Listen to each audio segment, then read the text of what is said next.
Ni Saldico, kinontra ni Congressman Sandro Marcos, ito daw isang stabilization. Tama ba? Destabilization. Ano ho ang katanungan nyo kung ako ay sumasang-ayon sa sinabi ni Congressman Sandro Marcos? Ano ang mai-advise mo sa taong bayan na pag-share ng mga balita sa kapwa natin Pilipino na hindi nakakarating, yung in-expose ni Congressman Saldico na which is tama? Ang in-expose niya ay pahirap sa taong bayan. Lalo yung sibuyas, bigas, asukal. Lalo ang naghihirap doon yung mga nasa ilalim ng laylayan na Pilipino. Ano ang may advice mo or legal na kailangan ba natin i-share pa? Kasi nagbanta na si Congressman Sandro Marcos na pag in-share na ito ay isang destabilization sa gobyerno nila. Yung kung ang tinutukoy niyo po ba ay kung may violasyon ng cyber libel law sa pag-share, no?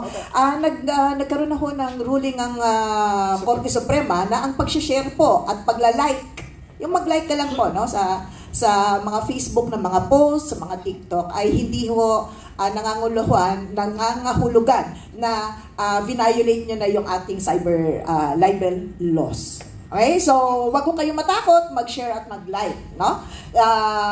Pangalawa po, kasi parte na ho yan ng inyong karapatan ng na sa saligang batas, no, na magpahayag ng inyong saloobin. Ang importante ho, hindi sa inyo manggaling yung article o yung hindi kayo yung gumawa nung article na yon. So, wag ko kayo matakot. Kaya na nga, tapos na ho tayo nung panahon ng martial law. Kaya nga, pinasa na natin yung 1987 Constitution Dahil sabi nga natin, kailangan meron na tayong demokrasya, tapos ngayon matatakot pa po kayo. Hindi ho. Nandyan ho, sandigan po ninyo ang ating Korte Suprema na nagsasabing, malaya ho kayong mag-share at mag-like. Kasi, attorney, para sa aming mga vlogger, no, kinokontent namin yan minsan. Nagre-react yung mga troll ni Marcos at saka ni Lisa na cyber libel daw yan. Cyber libel. Again po, no, kailangan kung aabot po yan sa sa demandahan, no, bibisitahin naman ho namin kayo. Hindi ho. Unang-una, available naman po yan, no? May karapatan kayo. Balik na naman tayo kay Tatay Tigong kung bakit may interim. Available because you are presumed innocent. Yes. Diba? Kailangan ipakita nila na may mali siya kayo. Hindi ba? Hindi. Sinabi niyo bang binabagsak niyo ang gobyerno? Sinasabi niyo bang tanggalin ang tiwala sa gobyerno sa inyong opinyon? Hindi ba hindi? Sinasabi niyo kung anong saloobin niyo. Opinyon mo yun. At ito ay malayang pagpapahayag ng inyong opinyon. Hindi ho kayo dapat matakot. Karapatan din nila takutin kayo. Kaya nga po. Okay? Sususugan ko nasa kanila yan. Attorney Yvette, kuya, may kasabihan tayo sa English, it's always the fears that will kill us all. Yung takot natin lagi, yan ang papatay sa atin. Mabuti na lang. At shinare mo kay Attorney Yvette. Yes, because legality-wise, mabibigyan kayo ng matibay na laban dyan sa takot ninyo. Kaya wag ka masyado namang walang takot, baka malay ka talaga. Ako hindi ako natatakot. Binabanta na nga akong papapatay daw Pagka-cancel natin yan. Nag-umpisa ho yata yan yung kay Barangay Captain, Ukol. Yung pagla-live po niya ng mga katiwalian. So, dalawa po yung tinutumbok niya doon, yung kalayaan niyang magpahayag, no? Ng kanyang pag-o-oppose o kaya pag-question ng mga sinasabi niyang anomalya doon sa Digos. Pangalawa, yun nga po, yun yung naging resulta, no, na sinasabi niyo na nagkaroon ng death threats. So, sa akin po diyan, huwag ko matakot. Kasi sa pinakapulot dulo ng buhay ninyo, isa lang naman ang magtatanong sa iyo hindi ba? Yung Panginoon. Kung ginawa mo ba yung papel mo sa mundo, kung ginawa ka niyang vlogger, may nangyari sa buhay mo, yun lang naman natatanungin sa iyo ng Diyos sa libro ng buhay mo. Pag namatay ka. So, anong kinatatakutan mo? Wala akong kinatatakutan. Exactly. Wag lang may mali siya. At saka, sir, susugang ko lang. Sir, yung sinasabi niyo mga troll na Mga troll at saka baser ng malakadash. Hindi naman po yung troll, pindutin nyo, may profile nakalak. Kaya nga po. Yung tapang nila galing sa, pati doon sa tapang kasi pati yung economy natin, no? Tinatalakay namin yan sa vlog, sa live, nabagsak ng ekonomiya natin. Kasi sa pamagitan ng 59.85 something na 60, bagsak ng ekonomiya natin. Sabi ng mga foreign observer at saka mga foreign viewers, tinatanong nila kung bakit.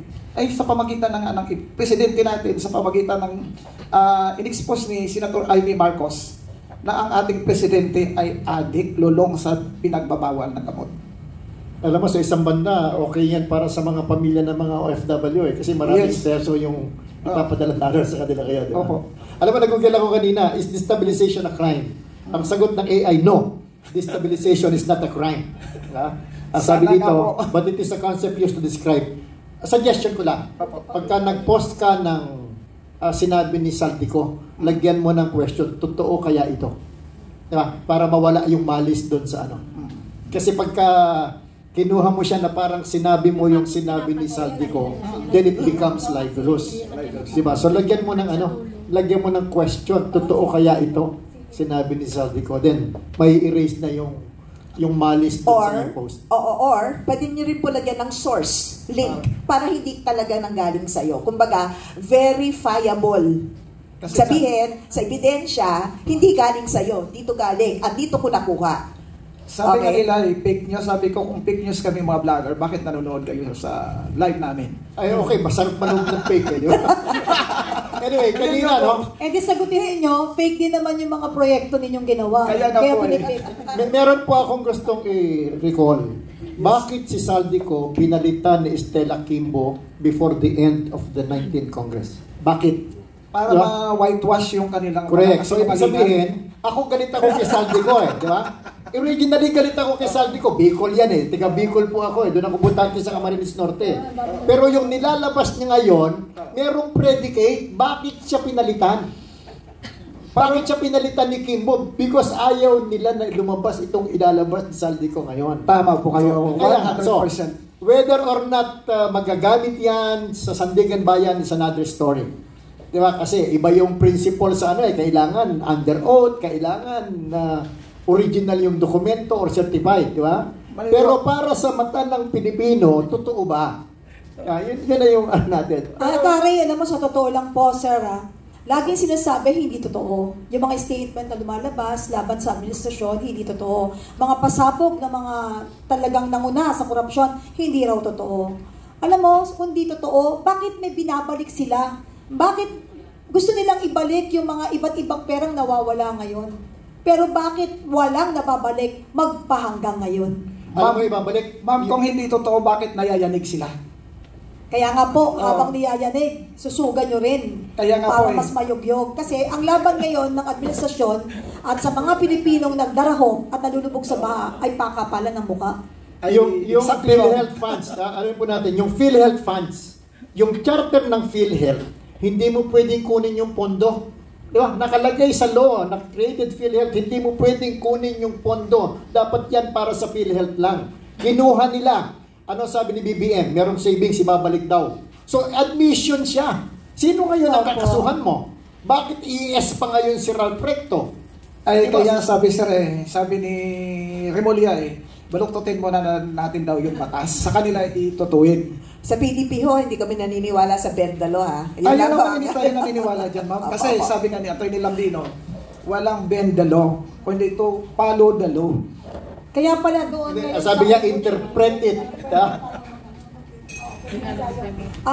Pwede na tayong mag-hire. Baka hiring po yung ombudsman. Welder po ang kailangan ngayon doon. Bakit meron bang idudugtong na bakal doon, ma'am? Hindi, nagbe-bend yung mga welder, di ba? Yung nasa Europe yata. Gusto mo yes, sige, please, pakilala mo. Ikaw magpakilala kay Ma'am Chiki Chua. Let's welcome po Miss Chiki Chua, ma'am. Is there any comments po sa mga tanong po ng vloggers natin? Opo, maraming salamat po sa pagbibigay niyo sa akin ng pagkakataon makapagbahayag ng saloobin ko. Kanina po nakikinig ako sa mga sinasabi natin. At do I have to turn on my video po o hindi? It's okay, kasi madaling araw na dito, medyo na yung boses ko yung ito po kasi ang nasa opinion ko sa mga sinasabi natin. tama po, may batas tayo, may konstitusyon, at may mga ebidensyang inilalabas si Saldico. At may presidente tayo na hindi na ma-manage ang Pilipinas. At may mga Pilipinong naghihirap, mga nagdarahop. Tama po, nakikinig po ako sa bawat mga saloobin nyo, pati po yung mga vlogger na nakikinig din po ngayon. Pero I think this is a perfect time po sa akin dito sa Netherlands, lalo na madaling araw. Diba, kadalasan po pag tayo nananalangin sa Panginoon, napakasarap manalangin at mag-quiet time pag madaling araw, diba? Ito lang po yung naiisip ko sa mga pinag-uusapan natin. Kahit anong sabihin natin, kahit anong opinyon, batas ang pairalin natin ngayon, wala po halos tayong lahat parang mga nakatali ang mga kamay natin Kasi ang namumuno sa bansa natin ay ang kadiliman. So ano ang katapat ng kadiliman? Ang karamihan po ng mga kasamahan natin pumupunta sa kalye para sabihin ang gusto natin. Pero bakit po parang walang nangyayari? Kasi ang nangyayari po, nagkukulang po tayo ng yung solid faith sa Diyos. Kasi inilalagay natin sa kamay natin lahat. Nilalagay natin sa karunungan natin, nilalagay natin sa power natin. Akala natin kaya natin, pero nakakalimutan natin na merong Diyos na nakatingin sa lahat ng ginagawa ng bawat isa sa atin. Pero ang sikreto po, ito po yung nakikita kong binibigay sa akin na wisdom ng Diyos ngayon. Ang sinasabi niya sa atin, anak, paano pakikinggan yung mga dasal nyo? Yung taong pinagdadasal nyo sa akin, yung kalaban natin, nagiging ganyan na rin kayo Nagiging, yung pag-iisip nyo, nakocontaminate na rin ng kasamaan nila dahil sa sobrang galit at frustrations nyo sa nangyayari sa bansa natin. Bakit hindi natin ibigay sa Diyos yan? Di ba sabi nga sa Bible, bago ka lumapit sa akin at mag-offer ng anything, ibaba mo yung galit mo. Pakipagbati ka sa kapatid mo. Of course, hindi natin gagawin yun dahil nga masama ang loob natin. Pero sa tingin ko po, manatili tayo sa bili ng Diyos sa atin na gawin nating malinis yung puso natin and then pwede tayong lumapit sa Panginoon. Kasi kahit ano pong gawin nating vigil, panalangin, pero after that, gagigil tayo, galit na galit tayo sa kalaban natin. Bakit hindi natin bigay sa Panginoon yan? Alam mo, ito po nga po yung binabasa ko ngayon habang nagsasalita kayong lahat kasi hindi man po ako marunong sa batas o ako inalalayo sa bansa natin for 20 years. Pero ang puso ko po napakalapit sa bawat Pilipino. Dahil yung uuwi ako dun sa Pilipinas, nakikita ko po yung mga mamamayan o yung mga commuters po ba. Minsan bumabiyahe ako ng mga madaling araw. Nakikita ko sa nakasasakyan ako syempre at taga-abroad. Alam niyo naman po. May mga Pilipino ako o karamihan ng mga Pilipino, alas 4 ng madaling araw, nag-aabang na ng sasakyan papunta sa trabaho. Samantalang ikinukumpara ko yung buhay namin dito sa abroad na kami okay lang kami dito, pero bakit ganito tayo sa Pilipinas? Nakakaawa po talaga. Katulad ng bawat hinaing ng bawat isa, kawawang-kawawa na po. Alam niyo po, hindi naman naiintindihan ng mga common na Filipino yung nangyayari ngayon about the insertion, about the fund, kung ano-ano yung pinag-uusapan natin dito. Hindi naiintindihan yan ng mga tao. Ang alam lang nila, naghihirap sila, wala sila makain, binabaha sila, nasusunugan sila. Pero ako po, naniniwala ako na ginagawa tayong instrument ng Diyos para maging bibig nila. Pero siguro po kailangan nang i-correct natin yung puso natin. Kasi syempre, ang gusto ng Diyos maging pure yung heart natin bago tayo lumapit sa Kanya. Hindi po ba? Ito po yung share ko lang ng Word of God sa inyo kasi wala akong intelligence na meron kayo o kaalaman sa anumang batas sa Pilipinas. Pero ang sabi po dito sa Psalms, ito po yung binabasa ko ngayon, sabi po sa awit, sa Salmo 27-9, ang sabi po dito sa Bible, may mga umaasa sa kanilang mga kabayo at karwahing pandigma. Ngunit kami ay umaasa sa Panginoong naming Diyos. Sila'y manghihina at tuluyang babagsak. Ngunit kami ay magiging matatag at magtatagumpay. Panginoon,